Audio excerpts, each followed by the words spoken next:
Pronto, no habría nada que se interpusiera entre el fugitivo y aquella poderosa brecha de energía. Sí, poderosa brecha, no poderoso trozo.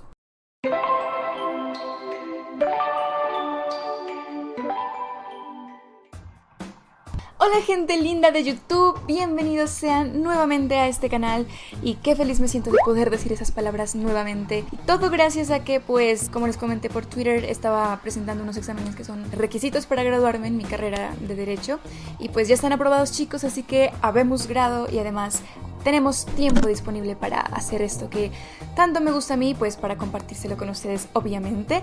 Y una excelente forma de retomar los viejos hábitos es, por supuesto, la tinta de Dallas Review. Y sí, esta es una sesión que la verdad es que tengo bastante abandonada últimamente, que a muchos de ustedes les gusta, les encanta, a la mayoría de hecho. Está bien que comparta un capítulo y un poquito más, pero de ahí en adelante pues ya no me quiero comprometer. Pero no se preocupen, chicos, que aunque este libro aparentemente no fue muy útil literariamente, le encontré un uso mucho mejor. Solo tenemos que... They ask you how you are, you just have to say that you're fine when you're not really fine. ¿Saben qué? Olvídenlo. Mejor comencemos a hablar sobre el tema por el cual estamos reunidos ustedes y yo aquí en este canal en este momento, y es, por supuesto, la edición del primer capítulo de La Tinta. Voy a ser sincera con ustedes, el libro me parece que fue escrito con un poco de ingenuidad, con ciertas notables ínfulas de grandeza, pero aún así con mucha inspiración. Créanme que escribir esto requiere mucho tiempo. Muchos de los comentarios que ustedes me hacían eran sobre el dinero, que Dallas solo está escribiendo por dinero, y no creo que lo haga así. Creo que realmente siente que quiere crear mundos, pero no es muy bueno haciéndolo. Y desde ya les digo, chicos, que si ustedes se quieren dedicar a escribir y a ser unos excelentes escritores, nunca sean conformistas y mucho menos sean tan orgullosos como para impedir que una persona que tenga más conocimientos que ustedes los corrija y les enseñe el camino de la iluminación hacia la escritura de calidad. Y finalmente, chicos, antes de comenzar, quiero advertir que yo no soy una persona profesional de la literatura. Yo simplemente soy una persona que desde muy temprana edad he escrito y por ende he tenido que ser mi propia editora, y al practicar la lectura y la escritura en un grado de intensidad bastante riguroso, pues he aprendido a hacer críticas literarias y también he aprendido a editar.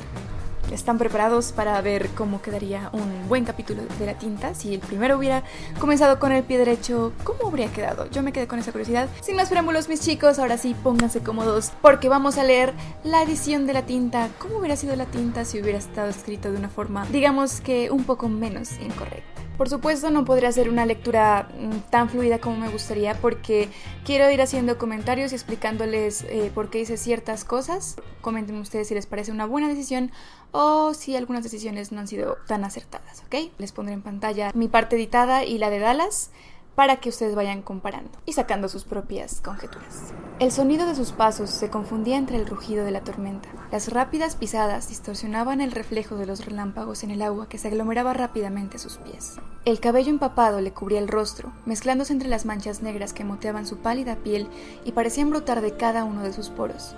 Ni siquiera la despiadada lluvia lograba arrancar la oscuridad que emanaba de su ser. Era un alma perdida, sombría, destruida por el tiempo. Se arregló un par de errores en la redundancia, en la puntuación y en el dramatismo que le vamos dando, confiriendo al ambiente a medida que el lector se encuentra con esa pequeña descripción. Sinceramente soy autocrítica y lo que no me gustó de este párrafo como quedó, tiene esto de el sonido, después las rápidas pisadas, después el cabello empapado. Traté de ser fiel a lo que él intentó plasmar. Obviamente me tocó llenar ciertos vacíos con mi propia imaginación porque había cosas que no tenían sentido, por lo menos para mí. El hombre corría incansablemente en medio de la noche. La tormenta aquella hora había dejado las calles desiertas, iluminadas únicamente por el parpadeo inconstante de una solitaria farola, pero aún entre los truenos que retumbaban sobre él, se alcanzaba a distinguir las voces lejanas de sus persecutores. Esto va a servir mucho para las personitas a las que les gusta escribir y también a las que les gusta leer o a las que les gusta Dallas, porque ¿por qué no decirle Dallas? Tu libro, en realidad, si hubiera sido un poco mejor escrito, tu idea está bien. Entonces, en el primer párrafo lo que hicimos fue crear la imagen de alguien que está corriendo en medio de una tormenta, mucha agua, muy poca luz, e incitamos al lector a descubrir qué pasa con ese ser, por qué está corriendo, por qué está cubierto de manchas negras, etc. Después, en el segundo párrafo, fuimos construyendo el escenario y acabamos de introducir a unos persecutores. Esto va de viento en popa. Cuando alcanzó el final de la acera, giró tan rápido como la velocidad se lo permitió, encontrándose finalmente la enorme edificación triangular, el templo. Ojo, pilas, o como se diga en su país, con la descripción del templo. Una pirámide blanca con unos altos escalones que la recorrían casi hasta la cima, donde un poderoso rayo azulado que emergía desde el cielo parecía conducir la energía de la tempestad hacia aquel lugar.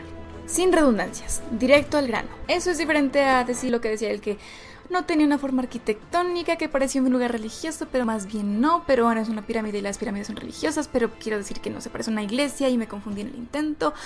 En fin, a veces me parece que el mayor error de Dallas fue querer meter mucha información de un tacazo, y eso es un poco desastroso literariamente hablando, porque haces que el lector se confunda y que se sienta frustrado y diga ¿qué rayos estoy leyendo? ¿Esto es un libro o una sopa de letras? Sin atreverse a parar un solo segundo, el fugado se abrió paso por el camino de escaleras hasta atravesar el enorme portón abierto de par en par. Pasaron un par de segundos antes de que los monjes, inmersos en su rutina nocturna, se percataran de la presencia de aquel extraño y se desatara el caos. El hombre seguía su camino imperturbablemente, ajeno a la manera en la que los monjes le huían despavoridos, como si fuese un temible espectro. ¿Acaso no lo era? Las columnas de fuego que iluminaban la estancia hacían que la maraña de sombras de aquel rostro y la negrura que brotaba de cada centímetro de su piel fuesen aterradoramente distinguibles. El agua que lo había empapado segundos atrás ahora escurría como brea líquida de sus oscuros cabellos, y el rastro de sus pisadas dejaba atrás de sí un vaporcillo turbio que se desvanecía en segundos. Hasta ahora les digo, sí chicos, hay mucha descripción en este libro. Una de las reglas creo que más valiosas de la edición es que no intentes cambiar a tu antojo el universo que concibió el escritor, sino que trates de ser lo más fiel que puedas, por supuesto en la medida de lo posible, a lo que él intentó transmitir. Y por eso, si bien intenté hacer las cosas mucho menos redundantes y más precisas, vamos a encontrar en esta narración muchísima descripción. Finalmente alcanzó el centro del templo, donde el rayo azulado era retenido tras un grueso cristal esférico. Una sonrisa lobuna, de dientes blancos y afilados, recorrió su semblante mientras posaba ambas manos sobre la superficie. La energía que bullía del otro lado palpitaba en su tacto y confería al azul límpido de sus enloquecidos ojos una sobrenatural transparencia. Si pueden observar en estos dos párrafos, resumí una descripción muy rigurosa que había hecho él. Era más bien una divagación. Miren que no se trata de describir y describir, sino de ser concisos y dejar un poquito para la imaginación del lector. Aparte chicos, no he movido una sola parte de este libro que haya estado bien escrita. Todo eso que a mí me pareció que estaba bien escrito o que me pareció rescatable, lo dejé tal cual. Entonces, un curioso cosquilleo en las yemas de sus dedos hizo que se apartara bruscamente del cristal. Estaba empezando a suceder.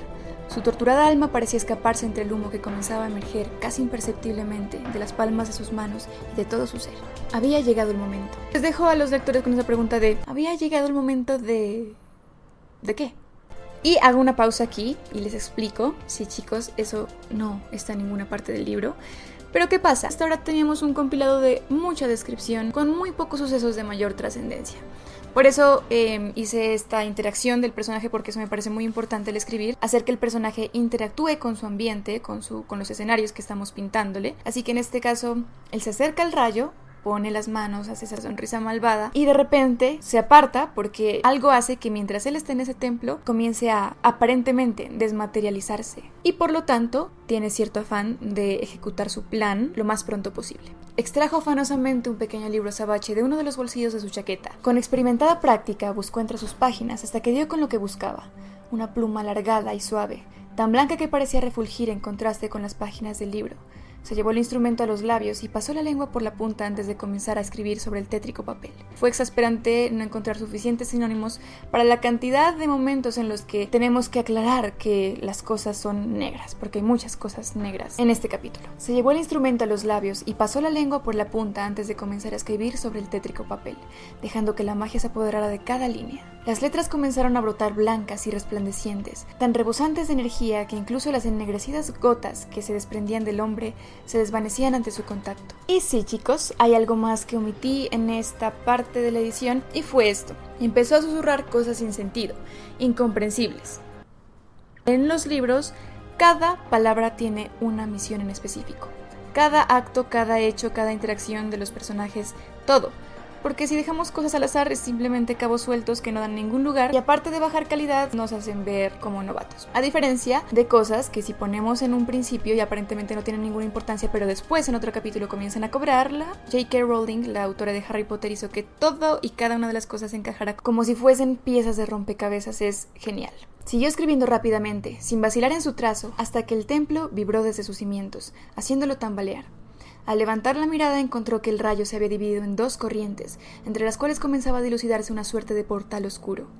A medida que la fisura se ensanchaba, el cristal que la contenía comenzaba a astillarse lentamente. Pronto, no habría nada que se interpusiera entre el fugitivo y aquella poderosa brecha de energía. Sí, poderosa brecha, no poderoso trozo. Es muy diferente decir, llegó al templo, los monjes huyeron, sonrió con una alegría malvada, los monjes volvieron a huir, de repente sacó una pluma con la que comenzó a escribir y el rayo se abrió. Es muy diferente, tenemos que darle sentido y hacer que cada una de estas cosas que él hace tengan importancia. Guardó la pluma entre las páginas del libro y lo cerró de golpe con una mano. Con la otra, rebuscó en el bolsillo más pequeño de su chaqueta, extrayendo finalmente lo que aparentaba ser nada más que un pequeño frasco de tinta. Sin embargo, lo que fluía viscosamente dentro del recipiente parecía tener vida propia. Una marea palpitante de matices rojos y violetas, invadida de diminutas luces, asemejaba una pequeña galaxia con sus propias estrellas y nebulosas. Hasta ahí, no sabemos qué va a pasar y no necesitamos decir que alguien interrumpió esa conexión visual que estaba haciendo él con el tarro de tinta, porque alguien lo interrumpe, evidentemente, diciendo suelta la tinta. No necesita decir no duraría mucho tiempo, porque es automáticamente después, así que simplemente estamos cargando la descripción con cosas innecesarias. El prófugo se petrificó por unos instantes.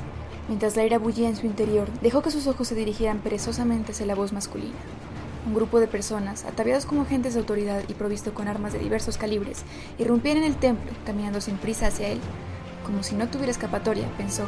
La idea hizo que el semblante se le deformara en una sonrisa maníaca que se quedó congelada en su rostro al percatarse de quiénes encabezaban el grupo. Los mellizos, un hombre y una mujer de mediana edad que parecían salidos de otra época, ataviadas con largas gabardinas color marrón, sin placas ni hombreras como el resto del grupo. No llevaban armas, pero, curiosamente, resultaban más amenazadores. ¡Suéltala! La voz, esta vez femenina, insistió con una serenidad absurda que no por ello carecía de fuerza. Provenía de la hermana del mellizo que había hablado primero. Suéltala o... Un alarido desgarrador, que pareció surgir desde las entrañas del tenebroso ser, hizo que los presentes se detuvieran en medio camino recelosos. ¿O qué? La voz rasposa del lóbrego hombre hubiese helado la sangre de cualquiera. Al notar el efecto que parecía imbuir en el grupo, el sombrío ser volvió a sonreír, como si la situación en realidad lo estuviese divirtiendo. Soltó una leve carcajada mientras comenzaba a pasearse compulsivamente por el templo, como si de un escenario se tratase. En caso de que lo hiciera, ¿se supone que eso iba a mejorar mi situación actual? Sostuvo el pequeño frasco de tinta entre el dedo índice y el pulgar, exhibiéndolo ante los espectadores de su monólogo. ¿Vais a perdonarme la vida si os devuelvo vuestro maldito frasco de tinta? ¿Es eso? ¿Es ahora cuando me intentáis convencer de que toda mi vida ha sido una pobre y desafortunada coincidencia de cosas malas y que aún estoy a tiempo de unirme a vuestro club de té de tarde para comentar lo bien que nos ha ido la semana? ¡Qué buenos pulmones tenía este hombre! A medida que él va hablando, vamos escribiendo que hace ciertos gestos, de una forma suficientemente concisa como para no perder el hilo de la conversación. Los mellizos permanecían inmutables en contraste de los demás agentes de la autoridad, quienes intercambiaban miradas nerviosas y comenzaban a sudar profusamente dentro de sus vestimentas. Los hermanos, sin embargo, pudieron haber estado presenciando un concierto de cuerdas en ese mismo instante. Sus miradas impermeables permanecían sobre el huidizo con indiferencia, y él fue el primero en advertirlo. En este pequeño párrafo lo que hicimos fue resumir perfectamente lo que Dallas escribió. El error de él fue ser súper redundante y eso es algo que pudieron haber observado en el video de Reaccionando a la Tinta. Aquí en la edición lo que hicimos fue compactar y al mismo tiempo enlazar los actos, los diálogos, las interacciones y las descripciones. Hicimos además un contraste en la actitud de los mellizos frente a la actitud de los agentes, dejando claro que ellos eran muy diferentes a ese grupo. El eco de su voz rota flotó en el denso silencio que le sucedió. Incluso parecía haber acallado el ruido de la tormenta y de la electricidad cada vez más difícilmente contenida en el centro del lugar. Sí, yo tengo algo que vosotros queréis adquirir, pero vosotros no tenéis nada que yo necesite ahora mismo. Vuestra capacidad de negociación es nula. Los espectadores de aquel macabro discurso seguían inmóviles en sus posiciones, expectantes, como si esperasen alguna señal que indicara el próximo movimiento. Pero nada ocurrió durante unos largos segundos. Dios, el individuo se frotó la cara con una mano trémula. ¿De verdad hace falta que os explique algo tan básico? Estoy seguro de que esto lo sabíais ya, pero en cambio lo intentáis. Volvéis a hacerme la misma petición esperando que algo cambie. Eres un maldito perturbado. Los mellizos, con esa máscara de serenidad inalterable en sus rostros, dirigieron lentamente su mirada hacia la gente que acababa de hablar. Era el que más cerca estaba del prófugo, y su gesto hubiese parecido temerario de no ser por la evidente tensión en su mandíbula y las gotas de sudor perlando su temblorosa frente que delataban su arrepentimiento. El resto del grupo observaba a la gente como si se hubiese contagiado de la locura del fugitivo, quien había clavado sus enormes ojos azules en él. Perturbado, comenzó a caminar lentamente hacia la gente sin pestañear. El oficial retrocedió instintivamente. Me perseguís durante horas, tratando de impedirme algo que ni siquiera vosotros mismos sabéis qué es, y aunque sois conscientes de que no tenéis nada con qué negociar, por algún mágico motivo esperáis que os ponga el trabajo fácil. ¿Y tienes el atrevimiento de llamarme loco a mí? Soltó una risa histérica, doblándose sobre sí mismo. Chicos, siempre hay que ser recursivos. Y eso es algo que Dallas no fue en este momento.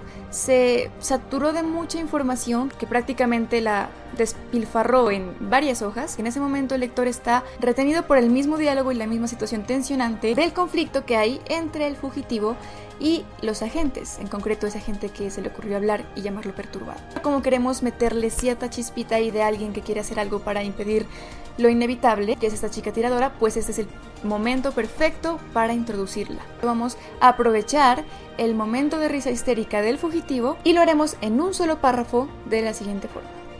Entretanto, una de las agentes más preparadas, convenientemente rezagada en el grupo, comenzaba a deslizar su brazo cautelosamente hasta alcanzar la funda sujeta a su cinturón. No se permitió dudar un solo segundo mientras extraía un pequeño proyectil. Había sido entrenada toda su vida para ello, y era el momento de hacer que valiera la pena. El sujeto maníaco había dejado de reír, y dando la espalda al grupo, se encontraba de frente al contenedor del portal. Cuando todo el mundo está loco, rezó el prófugo en un suspiro cansino.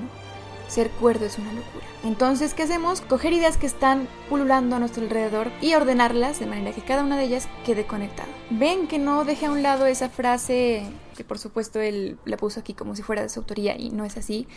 En primer lugar, la puse en un momento en el que convenía mucho más dramático y más tensionante.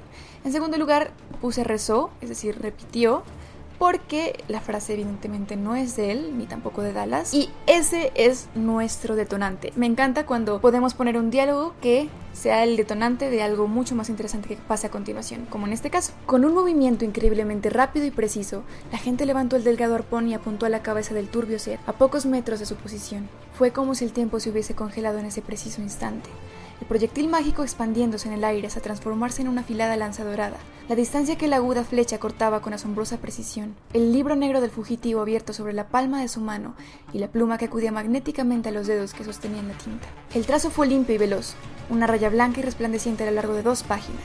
Y la lanza, tan aguda y férrea como para atravesar un chaleco blindado, se partió en 2, cayendo a ambos lados del lóbrego ser justo antes de que llegase a tocarlo. No hubo tiempo para asimilar lo que acababa de ocurrir. Tan rápido como su sorpresa lo permitió, los agentes se ubicaron en sus posiciones de ataque, apuntando al oscuro con sus armas. Pero él se había adelantado, y con un plumazo preciso que arrancó chispas a una página entera, lanzó una columna del templo contra el grupo, dejándolo sepultado entre la lluvia de escombros que cayó del techo. Hubiese podido cantar victoria en ese instante, sin embargo, 2 figuras familiares permanecieron erguidas entre las ruinas, intocables, inalterables. ¿Quiénes son, chicos? Pónganle pausa al video y díganme de quién estoy hablando. Hay que ser muy congruente al escribir porque, por ejemplo, Dallas decía que los agentes le apuntaron con sus armas, pero los gemelos fueron más rápidos. No tenía sentido decir que los gemelos fueron más rápidos mientras sacaban sus libros y sus plumas y escribían que los agentes que ya estaban apuntando al fugitivo. Así que lo que hice fue que el fugitivo fue más rápido, hizo un trazo, derribó no una pared, porque estamos en una pirámide, así que prácticamente toda la pirámide estuviera destruida si se cae una pared, sino una columna que hace que escombros caigan de arriba y que quede sepultado todo el grupo. Excepto, por supuesto, los gemelos, que acabamos de decir que ellos fueron los únicos que quedaron inalterables. ¿Por qué? Eso es lo que describo a continuación. Los gemelos sostenían unos preciosos libros de cuero marrón en sus manos izquierdas, unidos a ellos por una cadena que se perdía entre las mangas de sus anchas gabardinas.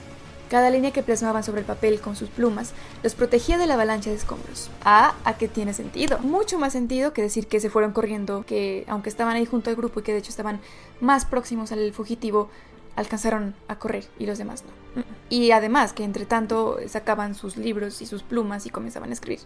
Definitivamente no. Entre tanto, advirtiendo en aquel instante la última oportunidad para ejecutar su plan, el tétrico ser dibujó 2 líneas en su diario, logrando que el cristal que protegía el rayo estallara en 1000 pedazos con un estruendo. Dirigió los afilados resquicios a los mellizos para ganar tiempo y, sin volverse para comprobar el efecto de su ataque, arrojó el preciado frasco de tinta entre la fisura del rayo bifurcado. La pequeña botella fue engullida por las sombras moteadas de luz que guardaban del otro lado, desapareciendo junto al portal ante la mirada triunfal del malvado. Omitimos esa parte de el tiempo se paró para el loco que escribió Dallas, porque ya habíamos usado el recurso de que es como si el tiempo se hubiera detenido antes, cuando la chica disparó el proyectil. El golpe de una piedra en la mano con la que sostenía el libro lo tomó desprevenido. El volumen salió disparado a pocos metros del fugitivo, dejando un rastro de vaho blanquecino mientras se deslizaba por el suelo del templo. ¡Bastardos!, escupió. Supo que los mellizos se aproximaban aún antes de volverse y encontrarse con la intensa mirada de los hermanos, quienes caminaban hacia él sin apartar la mirada de sus trastornados ojos, dibujando trazos en forma de X que comenzaron a entorpecer los movimientos del individuo hasta hacer que cayera al suelo. Chicos, hubo un momento en el libro en el que, como cosa rara, comenzó a repetir demasiado lo de las X que los gemelos dibujaban en sus libros y que a medida que dibujaban X comenzaron a doblegarlo. Pero yo dije, esto no tiene lucha, o sea, no tiene sentido, tanta cosa, o sea, ¿por qué no hicieron eso desde el principio? Quise que hubiera un poco más de lucha y agregué este pequeño fragmento, que suena un poco cliché, pero queda mucho mejor que decir que los gemelos comenzaron a dibujar X y con eso ya les quitaron el libro. Profiriendo un grito desgarrador, el prófugo logró extender una mano retorcida en dirección al libro que, en un movimiento vacilante, comenzó a desplazarse hacia él. Sus ojos lechosos se iluminaron cuando vio el libro asomarse a pocos centímetros de su alcance y centró la poca energía que aún no se había evaporado de su ser en aquella tarea, aferrándose obsesivamente a su última esperanza de darle un mejor final a su desventura. Justo cuando casi podía oler las hojas que contenía el pequeño diario, un anticuado zapato femenino lo aplastó. La débil conexión que había logrado establecer el enloquecido hombre con el tomo se rompió en un segundo, y ya sin energías para reñir, sucumbió entre espasmos a la magia de los gemelos, quedando totalmente paralizado en menos de medio minuto. Logramos, por lo menos, introducir esa idea en la mente del escritor de ¿será que alcanza a llegar al libro? ¿O pasará algo más? La melliza apartó el cuaderno negro de una patada, y, junto a su hermano, terminó de garabatear en su libro para retirar los escombros aglomerados en medio del templo, hasta que cada agente quedó liberado. Porque, no sé por qué, él puso que, aunque ellos podían hacer que las piedras volaran y lo que sea, no ayudaron a los agentes, sino que los dejaron ahí y como otros agentes nuevos llegaron al templo como refuerzos al parecer, ellos comenzaron a quitar las piedras y los gemelos se les olvidó que estaban con un grupo y que ellos estaban lesionados debajo de un montón de escombros. Todo esto ha sido en vano, señaló ella con voz monocorde. Nada habrá sido en vano mientras él permanezca encerrado. Atajó su gemelo al tiempo que se unía a ella para contemplar con insignificancia lo que quedaba del perseguido. Debajo de esa espesa capa de tinta casi parece un joven común y corriente. Parece que él enloqueció de cordura hace mucho tiempo. Es lo que nos pasará, como no encontremos la tinta pronto. Figuradamente, hermana. Exactamente, querido hermano. El diálogo entre los gemelos estaba demasiado extraño. Un placer coincidir contigo una vez más. Lo mismo digo, el placer es mío. Y un honor, el honor es mío. Dios mío, o sea, créanme que no es un honor leer sus diálogos, queridos gemelos. Queremos dejar en claro que ellos son un poco extraños mentalmente y físicamente. Y al mismo tiempo que hay una complicidad absoluta entre los dos. Y para cerrar con broche de oro, la conversación llegaba como desde otra dimensión a los oídos del paralizado fugitivo. Era una desgracia haberse doblegado ante aquellos dos seres que consideraba inferiores, los serenos, y, sin embargo, no se arrepentía de lo sucedido, porque si bien ahora la tinta estaba lejos de su alcance, también lo estaba de ellos, y de todo aquel que siquiera se atreviese a pensar en su paradero.